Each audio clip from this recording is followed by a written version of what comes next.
पूरब में एक अजीम मर्तबा शहंशाह था जिसका नाम जैनुल मुलूक था। उसके 4 बेटे थे और एक 5वां बेटा पैदा हुआ जो निहायत खूबसूरत और अक्लमंद था। बादशाह बहुत खुश हुआ।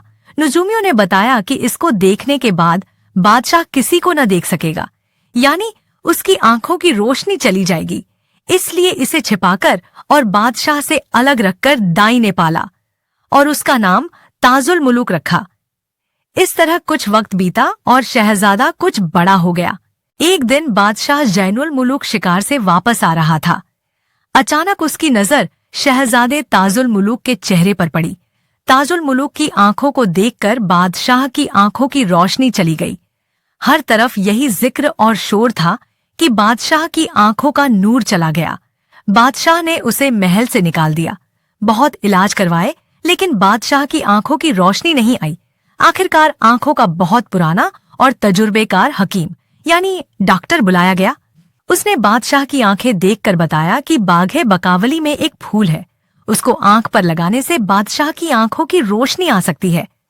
चारों शहजादे बकावली के फूल की तलाश में निकल पड़े। उनका लश्कर एक मैदान से गुजर रहा था जहां ताजुल मुलूक भी था। उसने पूछा कि यह लश्कर कहाँ जा रहा है। एक सिपाही ने जवाब दिया कि जैनुल मुलूक बादशाह अपने बेटे को देखने से अंधा हो गया है। उसके इलाज के लिए बाग से गुल्ले बकावली यानी फूल लाने के लिए लश्कर जा रहा है। एक सिपाही के साथ यह शहजादा भी चल पड़ा। सभी शहजादे और लश्कर बकावली फूल को तलाश करने लगे, लेकिन फूल का पता न चला। रास्ते में फिरदौस नाम की एक जगह थी जहां दिलबर नाम की एक बेसवा यानी तवायफ रहती थी। वह जिसको मालदार देखती थी उसे अपने घर बुला लेती थी। बैठाकर जुए का जिक्र करके उसके साथ चौसर यानी पासे का खेल खेलती थी। अपनी खूबी और धोखे से सबको हरा देती थी और सब कुछ लूटकर उसे कैदी बना लेती थी। ये चारों शहजादे भी उसके पास फंस गए और सब कुछ हार कर उसके कैदी बन गए। ताजुल मुलूक खबर लेने के लिए फिरता हुआ वहां पहुंचा और चारों भाइयों के जुए में हारने की खबर सुनकर हैरान हो गया। बोला, या इलाही, इस लश्कर पर यह क्या तबाही पड़ी है। तभी शहजादे को एक दाई घर के बाहर मिली। उसका एक लड़का खो गया था। शहजादा उसके खोए हुए लड़के का हमशक्ल था। उसने पूछा कि तेरा नाम क्या है। मेरा बेटा भी इसी शक्ल का था। वह बोला कि नाम तो नहीं याद, बचपन ही से मुझे घर से निकाल दिया गया है। आगे शहजादा कहता है, लेकिन मैं इतना जानता हूँ, मेरी माँ भी आप ही के जैसी थी। यह सुनकर दाई उसको अपने बेटे की तरह हंसी खुशी अपने साथ घर ले आई। उससे शहजादे ने अपने भाइयों का हाल सुना तो उसे बहुत दुख हुआ और उसने दाई से पूछा कि वह कौन है जो सबको जुए में शिकस्त दे देती है। दाई ने बताया कि दिलबर नाम की एक तवायफ है जो जुआ खेलने में माहिर है। वह हर एक को शिकस्त दे देती है, माल और पैसा ले लेती है और अपना कैदी बना लेती है। यह सुनकर शहजादे को गैरत आई। उसने कुछ दिन इधर उधर घूम फिरकर माहिरीन से चौसर यानी पासे का खेल खेलने में महारत हासिल कर ली। एक दिन उसको एक अमीर नेक आदमी मिला। वह शहजादे को अपने घर ले आया और उसको भारी लिबास और पैसा दिया। फिर शहजादे ने दिलबर के साथ चौसर यानी पासों का खेल खेला। उसे शिकस्त देकर कैदी छुड़ाए, उससे माल और धन ले लिया और उसे अपना गुलाम बना लिया।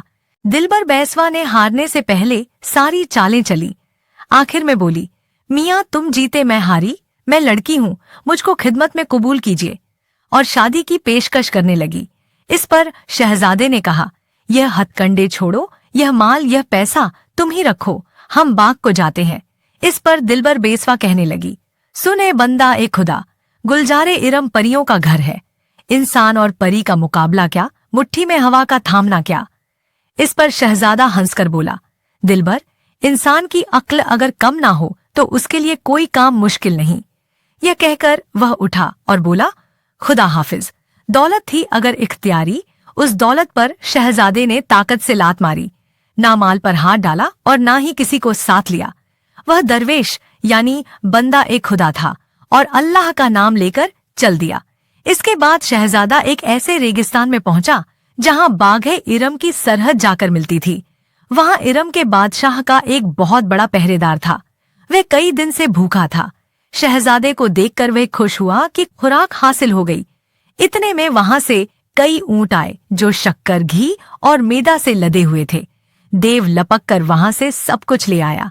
शहजादे ने हलवे की एक कढ़ाई पकाकर देव को खिलाई। वह बहुत खुश हुआ और बोला कि बताओ, मैं तुम्हें इसके बदले में क्या दूं? शहजादे ने पहले देव से वादा लिया कि मैं जो कहूंगा वह कबूल करोगे, और फिर बताया कि मैं बाघे इरम में जाना चाहता हूँ। देव ने कहा, वहां जाना मुश्किल है। देव कहने लगा, अब तूने वादा ले लिया है और वादा खिलाफी करना हमारा काम नहीं। तभी देव ने अपने एक भाई को बुलाया और शहजादे की ख्वाहिश बताई। उसने अपनी छोटी बहन हम्माला देवनी के नाम खत भी दिया और अपने भाई से कहा कि यह आदमी मेरा खास है। अपने अंधे बाप की आंखों के इलाज के लिए इसको बकावली के फूल की जरूरत है। फूल लाने में इसकी मदद करे। शहजादा खत लेकर हम्माला देवनी के पास गया। उसने बड़ी खातिर यानी आव भगत की तरकीब बताई और मदद भी की। वहां शहजादे की मुलाकात हम्माला देवनी की बेटी महमूदा से हुई। हम्माला देवनी ने देवों को हुक्म दिया कि चूहे बनकर जमीन से बकावली के बाग तक सुरंग खोदो। फिर उन्होंने ऐसा ही किया। बकावली के बाग में पहुंचकर उसने बकावली का फूल तोड़ा और उसे बड़ी हिफाजत के साथ अपने पास रख लिया। पर्दा हटाकर ताजुल मुलूक ने देखा कि बकावली परी बाग में आराम से सोई हुई थी।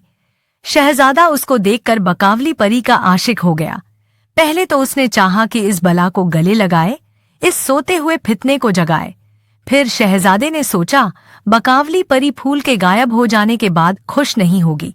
लेकिन बकावली के इश्क में शहजादे ने सोचा कि क्यों ना आगे जिंदगी के लिए बकावली परी की कोई निशानी अपने साथ रख लूं। फिर उसने अपनी अंगूठी उतारकर बकावली को पहना दी और उसकी अंगूठी उतारकर खुद पहन ली। अपनी अंगूठी बकावली की उंगली की अंगूठी से बदल ली और इस अंगूठी को आशिकी की मुहर समझकर आहिस्ता से आगे चल दिया। सुबह को बकावली परी मुर्गे की आवाज से सोकर उठती है और फिर मुंह धोने के लिए आंख मलती हुई हौज की ओर जाती है और फिर देखती है कि वहां से वह गुल यानी कि फूल गायब है और दूसरा फूल खिला हुआ है। वह घबरा जाती है और कहती है, गुल किधर गया?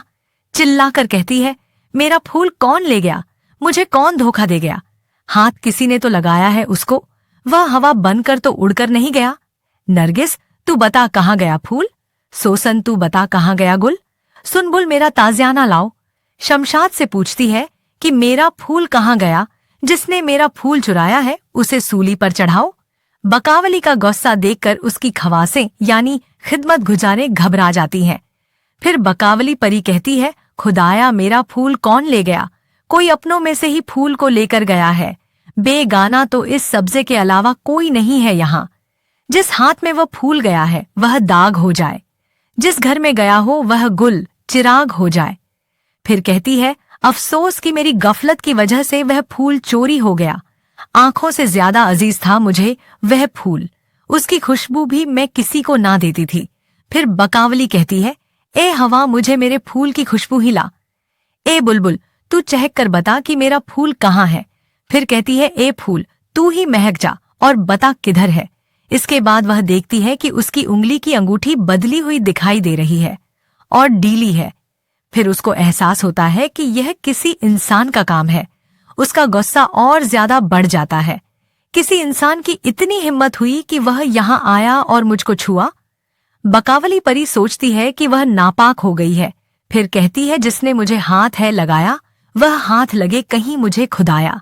बेपर्दा वह मुझे देखकर गया है, मैं उसकी खाल खिंचवा दूंगी। ये कहकर वह बहुत गुस्सा होती है और रोने लग जाती है। अपने कपड़ों को पाक करती है और इसके बाद बेचैन हो जाती है।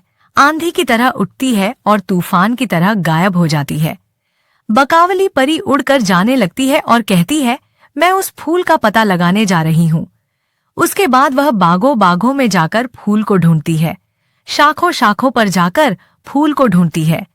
जगह जगह ढूंढने के बावजूद भी उसको फूल की खुशबू महसूस नहीं होती और फिर मायूस हो जाती है।